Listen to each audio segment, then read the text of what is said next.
chord membership. We're just adding a couple new keys, gradually expanding your chord vocabulary to include chords from the key of C,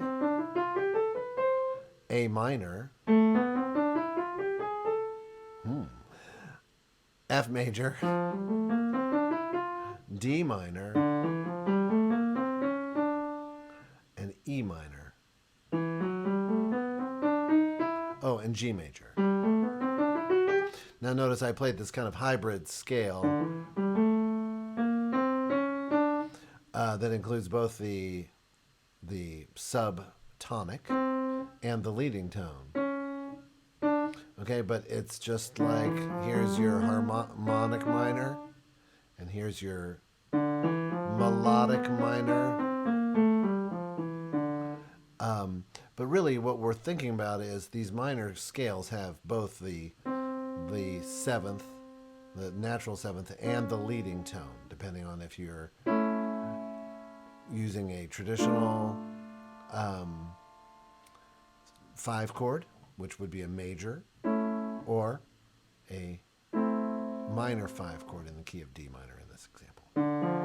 Okay, but enough of my yakking. Let's do a drill. And all we're doing is we're playing with what chords does a certain note belong to. So here's in the key of C.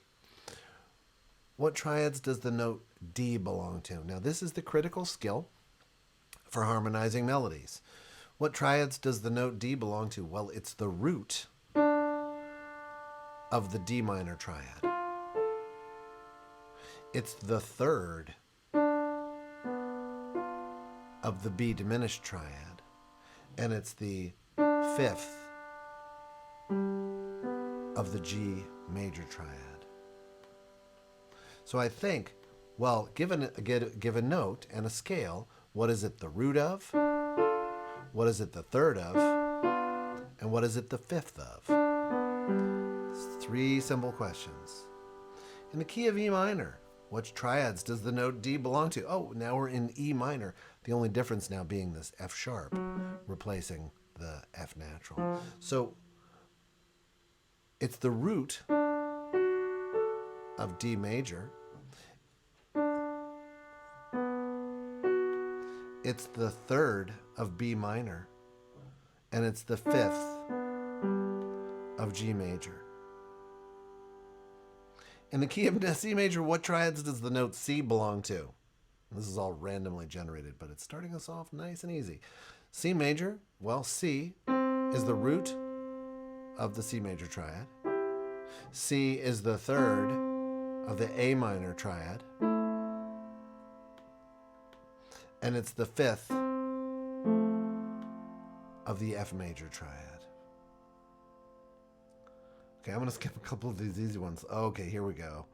Let's go to one with a 5 chord, because that's where we really are going to have our skills dialed in. I hope there is one in this randomly generated thing. Oh, here we go. All right, in the key of A minor, which triads does the note G sharp belong to? Well, G sharp is the root of the G sharp diminished triad. It's the third of the E major triad. And it's the fifth of another chord that's we're not going to worry about for now. Let's see augmented. Okay. All right, let's see. Oh, is there nothing where... Oh, okay, well, that's pretty good. There are going to be times where you're going to need to have several chords, both major and minor. For example, if the question were in the key of A minor, what notes or what chords does E belong to? Well, it's the root of the minor 5. So E minor. It's the root of the 5 chord with the raised third. It is the third of the 3 chord here. And it's the fifth